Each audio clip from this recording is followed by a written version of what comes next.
Mesdames, Messieurs, bonjour, bienvenue sur Alizé, ravi de vous retrouver pour votre édition de la mi-journée de ce jeudi 14 avril. Il y a 2 jours, le préfet de Guadeloupe, Jacques Billon, signait un plan logement outre-mer pour les 5 prochaines années. Objectif, faire disparaître peu à peu l'habitat indigne, mais aussi accroître de 30% la production de logements sociaux. Il faut savoir que 10 000 demandes de logements sociaux ne sont pas satisfaites en Guadeloupe. Les précisions de Karine Gielman. Pallier le déficit de logements sociaux en Guadeloupe, un objectif prévu à l'horizon 2020. 10 000 demandes sont en attente, 2 000 logements par an doivent être construits au lieu des 1 500 actuels. Le préfet de région a donc signé avec l'ensemble des partenaires l'accord régional pour la Guadeloupe du plan logement outre-mer. Cet accord vient compléter le dispositif national de relance du logement présenté fin août 2014 par le Premier ministre. Objectif, mieux et durablement loger la population. Autrement dit, construire davantage de logements sociaux et des logements adaptés à la demande. Des logements aménagés qui tiennent compte du vieillissement de la population, des logements de taille adaptés pour les jeunes ménages, mais également rénover le parc de logements existant, qu'il s'agisse de logements sociaux ou de logements privés. Et ce, afin de résorber l'habitat insalubre estimé à 10 000 logements. Enfin, cet accord doit combattre l'habitat dit indigne. 30 000 logements sont concernés. Un plan logement outre-mer qui souhaite harmoniser l'habitat sur l'ensemble du territoire. Et nous avons voulu savoir pourquoi ces demandes de logements sociaux n'étaient pas satisfaites. Il s'avère que les lourdeurs administratives y sont pour beaucoup. C'est ce que nous explique Karine Gielman. Augmenter les constructions de logements sociaux de 2000 par an à 1500 prévus actuellement, un objectif conditionné à la simplification de la gestion administrative et de la fiscalité. Les agréments fiscaux sont en effet longs à obtenir. Il s'agit pour les entreprises d'obtenir une autorisation de l'administration accordant des allègements fiscaux, et ce afin de favoriser un secteur. Des allègements qui ont donc un impact financier sur le budget des entreprises. Ce que l'ensemble des acteurs du secteur du logement social s'accordent à souligner. Et pour la Seine-Saint-Marc, actuellement 150 logements sont en attente d'agrément. Je pense que les bailleurs, les entreprises sont capables et ont la technicité, ont la disponibilité, ont la capacité de pouvoir construire 2000 logements par an. Après, effectivement, on est plutôt sur le financement, sur la partie en amont, la partie agrément fiscal, qui effectivement est le goulet d'étranglement et qui malheureusement retarde les chantiers. Une lourdeur déjà soulevée en septembre par d'autres bailleurs, mais également par l'ARMOS, l'association des maîtres d'ouvrage, lors d'une conférence de presse. 15 000 demandes de logements en attente, voire plus, de concitoyens donc, qui sont dans l'attente de logements dignes. Vous avez 60 000 familles de la Guadeloupe qui sont logées de manière insalubre et indigne. Il faut donc réparer tout cela. Nous devons produire 1 500 à 2 000 logements par an. Or, nous ne pouvons pas le faire actuellement à cause de tous ces blocages. Effectivement, on veut lancer un cri en disant on peut ensemble faire mieux, mais il faut lever un certain nombre d'obstacles. C'est foncier, c'est administratif, s'il y en avait qu'un seul, ça serait effectivement simple, mais le foncier fait partie, mais ce n'est pas le majeur. Une situation difficilement tenable au vu des chiffres. 13 000 demandes de logement en attente en Guadeloupe, 30 000 logements indignes, dont à peu près 10 000 logements insalubres, et environ 75% de la population qui sont éligibles au logement social. Je dirais, quand on a ces chiffres, on comprend effectivement que le logement est un secteur important et je dirais est un élément important de l'économie. Effectivement, on sait qu'il y a une insuffisance de logement au niveau de l'outre-mer et d'ailleurs c'est pour ces raisons qu'on avait réorienté les aides au niveau fiscal. Cependant, il y a de cela quelques semaines, nous avons eu l'occasion au niveau de la région de rencontrer l'État et de dire qu'il y avait un certain nombre, la procédure est un peu lourde et qu'il y a un certain nombre de logements qui nécessitaient l'obtention d'agréments. Nous-mêmes, au niveau de la ville de Petit-Bourg, de par notre positionnement géographique et l'aménagement qu'on souhaite pour la ville, il est nécessaire que nous ayons donc des logements, mais des logements de qualité. L'obtention des agréments a été au menu donc des discussions lors de la signature de l'accord. Reste à observer dans les mois à venir les résultats sur le terrain. Et pour refermer cette page consacrée aux logements sociaux, notez qu'à Pliane à Gosier, le chantier de construction de 90 logements sociaux se poursuit. Un projet, on le rappelle, contesté par le collectif Moon Pliane. Aujourd'hui, ils doivent d'ailleurs remettre leur doléance à la SEM-Samar. La SEM-Samar à l'origine de cette résidence de logements sociaux. Le collectif qui reste vigilant mais qui est toujours mobilisé, comme il nous l'a indiqué. Œuvrer en faveur des jeunes, c'est l'objectif du dispositif Média Jeunes qui regroupe 140 associations. Chaque mercredi, certaines d'entre elles se réunissent sur le campus de Fouillol, l'occasion de réfléchir à leurs prochaines actions. Muriel Barlagne a assisté hier à une réunion hebdomadaire. Chaque mercredi, les associations adhérant au DMJ, dispositif Média Jeunes, se réunissent au campus de Fouillol. C'est l'une des permanences proposées aux jeunes. L'occasion de travailler sur la mise en place d'actions. Depuis 2001, ce mouvement a fait bien du chemin. C'était d'abord une émission, Guada School, qui s'est transformée en manifestation d'envergure en 2007, le Forum Futur Étudiant. Aujourd'hui, c'est un réseau de 140 associations guadeloupéennes qui ont la particularité d'œuvrer en faveur des jeunes. Notre ambition première, c'est donner de l'espoir aux jeunes, leur montrer que nous sommes la société de demain, qu'ils sont là et on est là pour les aider. Même s'ils font pas forcément quelque chose qui les tienne à cœur, nous sommes là pour les aider dans tout ce qu'ils veulent faire. On est là pour avancer tous ensemble en fait. Donc on est des jeunes et nous on a Hyacinthe qui ont déjà réussi d'entre nous. Donc on aide les autres à réussir comme nous ou à avancer ensemble. Amélie Tintin est présidente de Gualabel, une association d'insertion et de promotion de la culture urbaine. Elle a intégré le dispositif Média Jeunes en 2015. Pour elle, cette plateforme permet de mutualiser les compétences et de se professionnaliser. C'est surtout le réseau des MJ qui, eux, mènent des actions comme les Campus Night, les Campus Day. Ils mènent aussi des FFE Days. Enfin, ils ont plusieurs actions qu'ils mènent. La lutte aussi contre le décrochage scolaire. Et là où les associations, en fait, estiment pouvoir porter un peu d'aide ou ont une véritable connaissance dans ce domaine-là, elle vient et puis elle se porte volontaire. Elle dit, OK, nous, on peut faire ça. Dans cette manifestation-là, nous, on peut faire ça. C'est surtout ça. Par ces animations et ces événements, le DMJ cherche surtout à donner la parole aux jeunes sur des sujets sur lesquels ils n'ont pas forcément l'habitude de parler. Le prochain rendez-vous est fixé au 20 avril. L'association Torche invite à une conférence sur les comportements à risque. Elle se tiendra à l'amphithéâtre Guiméro à 18h, au campus de Fouillol. Direction la Martinique, deuxième jour de grève d'affilée à la collectivité territoriale à l'appel de 5 syndicats. Les agents de la CTM ont bloqué plusieurs collèges et lycées. Les grévistes protestent notamment contre le non-renouvellement de contrats d'une centaine d'agents non titulaires.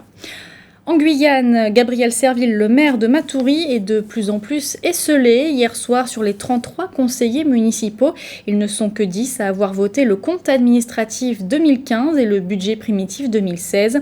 Conformément à la loi, c'est donc le préfet qui sera chargé d'établir le budget de l'une des plus importantes communes de Guyane. Le Coreca, l'association Contact et Recherche Caraïbes, fête ses 25 ans à partir de demain soir. 25 ans de coopération entre la Guadeloupe et ses îles voisines. Elle progresse, cette coopération, mais la question des échanges économiques se pose toujours. C'est ce que nous disait d'ailleurs hier soir Julien Mérion, le président du Coreca. Il était l'invité de l'édition de 19h. On l'écoute. Bon, d'abord, dans le domaine sportif, toutes les ligues aujourd'hui appartiennent à des fédérations caribéennes. Ça, c'est une première chose. Sur le plan universitaire, nous faisons partie de cet ensemble des structures universitaires. Sur le plan de la recherche, il y a énormément de travaux. Je prendrai un seul, c'est la drépanocytose. Il existe aujourd'hui un projet qui s'appelle CAREST, et ce projet, qui est organisé entre la Guadeloupe, Trinidad et la Jamaïque, permet de dépister en amont la drépanocytose sur quasiment l'ensemble du bassin. caribéen. Donc vous voyez qu'il y a des choses qui se font. Alors sans oublier ce qui a pu être fait sur le Zika ou qui a pu être fait sur quelques maladies, on peut dire dans les plants, dans la banane, etc. Il y a des choses qui se font. Le gros problème aujourd'hui et que l'on se pose, c'est bien évidemment la question de la coopération économique. C'est la question importante qui fait que on ne parvient pas encore parce qu'on est dans des zones qui sont différentes. On est, nous, dans une zone euro et la grande majorité des pays qui nous entourent sont dans une zone dollar. Nous avons des normes qui sont des normes européennes et eux, ils appliquent et pratiquent un certain nombre de normes anglo-saxonnes. Et il faut pouvoir rendre tout cela compatible et ça, c'est une grande difficulté. Sans ajouter à cela, bien évidemment, le poids du régime social que nous avons et qui renchérit bien évidemment le coût en ce qui concerne et les services et la production en Guadeloupe. Et l'actualité Caraïbe, il en sera question dans quelques instants avec notre page quotidienne consacrée à l'actualité dans notre grande région. Notez également ce nouveau rendez-vous sur Alizé, Focus Caraïbe, tous les samedis à 16h10. Ce samedi, l'invité de l'émission, Marius Panchard, deuxième vice-président de la région Guadeloupe, chargé notamment de la coopération régionale. Et on en vient donc à l'actualité dans notre grande région de la Caraïbe. On parlera notamment santé puisque les autorités sanitaires américaines jugent le virus Zika plus dangereux que prévu. Mais tout de suite, direction le Venezuela où les prisonniers politiques vont rester en prison. Vous saurez pourquoi dans notre page Caraïbe. Le tribunal suprême de justice du Venezuela a déclaré inconstitutionnelle la loi d'amnistie pour les opposants politiques emprisonnés. Celle-ci avait été votée fin mars par le Parlement, contrôlé par l'opposition. C'est donc une victoire pour le président Nicolás Maduro, en proie à de nombreuses difficultés avec son opposition, aujourd'hui majoritaire à l'Assemblée. La décision de la Cour suprême est sans appel et maintenant, il faut la respecter, a réagi le président Maduro. Le chef de l'État avait jusqu'à vendredi 8 avril pour promulguer la loi ou la renvoyer devant le tribunal suprême. Il a choisi cette dernière option le 7 avril en demandant à la Cour suprême d'invalider cette loi qu'il qualifiait de criminelle afin d'éviter une guerre civile. Les chavistes, du nom de feu du président Hugo Chavez au pouvoir de 1999 à 2013 et mentor de Nicolás Maduro, considère que l'application de cette loi d'amnistie laisserait impunis des violations des droits de l'homme.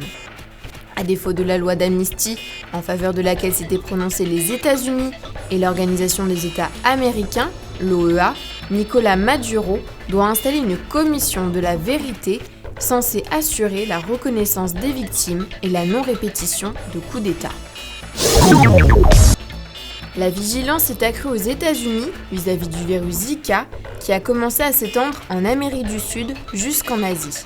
Ce virus, transmis par la piqûre des moustiques, est plus inquiétant que ce qui avait été initialement envisagé selon plusieurs responsables des autorités sanitaires américaines.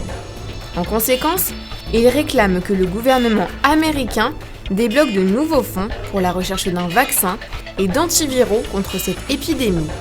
Le docteur Anne Choucha, directrice adjointe des Centres américains de contrôle et de prévention des maladies infectieuses, a alerté les médias lors d'une conférence de presse tenue à la Maison-Blanche.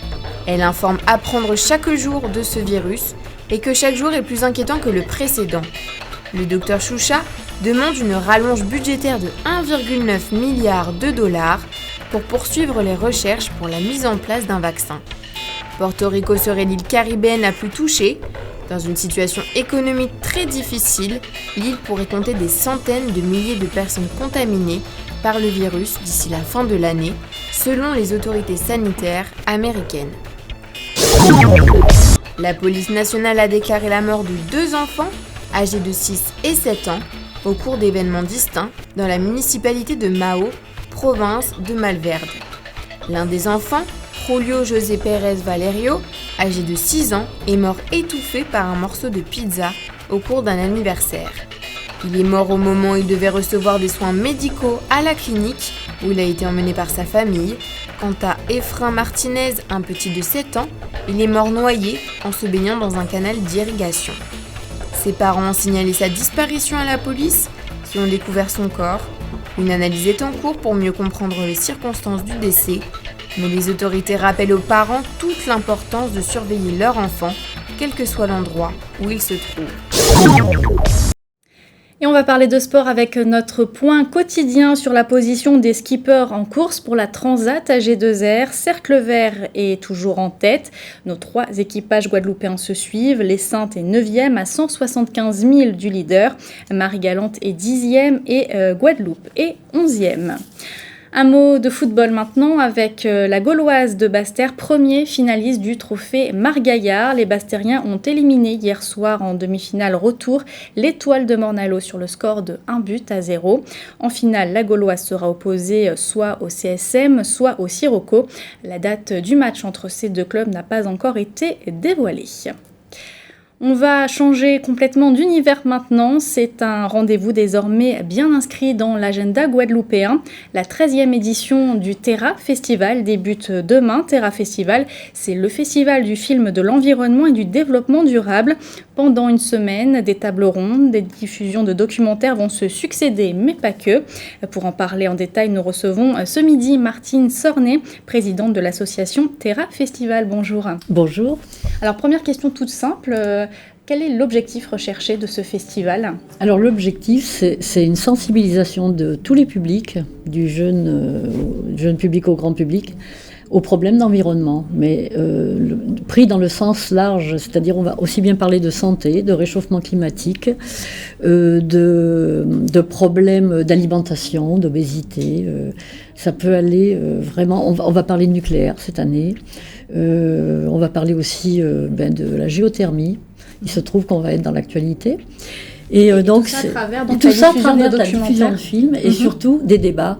Chaque soirée donne lieu à un débat. Alors le public peut s'exprimer, peut poser des questions parce qu'on invite des intervenants qualifiés, des experts. Alors ça fait plusieurs années maintenant que le Terra Festival existe.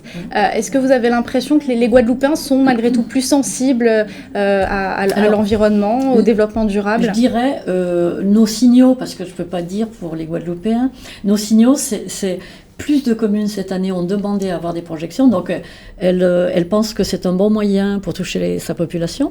Et puis ensuite, plus de monde dans les projections, donc plus de public, et finalement plus de soirées. On en avait 24, on en a 42 cette année.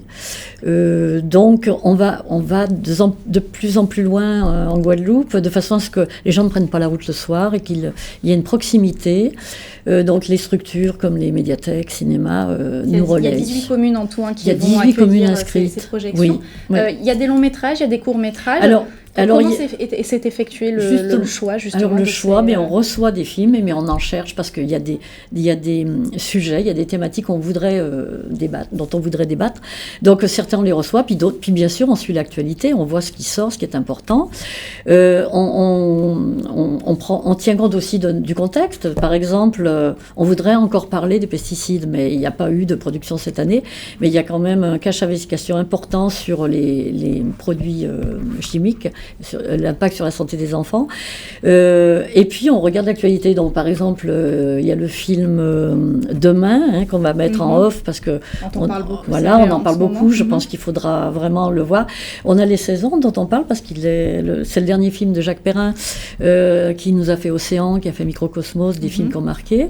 Et puis un film qui sort, mais juste le lendemain du jour où nous on le projette, c'est Tout s'accélère. Un très beau film sur l'éducation. On parle des questionnements d'une classe de CM2 et on a des experts qui leur répondent. C'est un film vraiment intéressant. Il n'y aura qu'une soirée, mais bon, voilà. Alors la nouveauté cette année pour Terra Festival, vous accueillez le président d'un festival de l'environnement haïtien. Un jeune festival. Sa première édition, c'était première semaine de mars. Et ils sont, comment on va dire, on est leur parrain. Leur marraine. C'est-à-dire ils sont inspirés de notre programmation.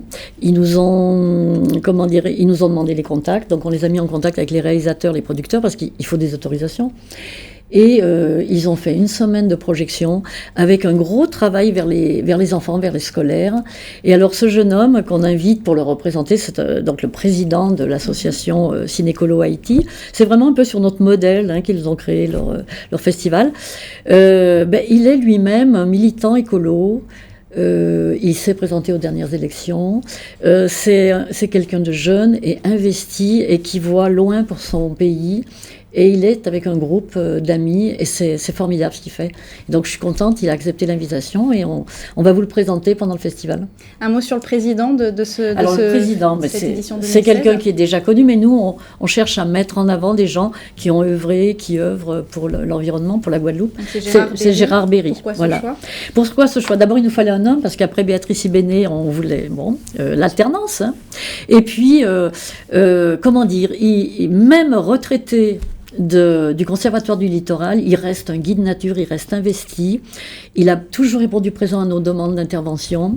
Et puis on a un film qui lui est consacré, qui s'appelle Sur les sentiers de l'espoir, où on le suit dans des balades sur les chemins côtiers. Mais il y a aussi le hasard, qui fait un film d'archives sur le Conservatoire du Littoral, 40 ans de travail du Conservatoire du Littoral. Et donc, tout à fait pour lui, c'est la bonne année où les choses se croisent comme ça.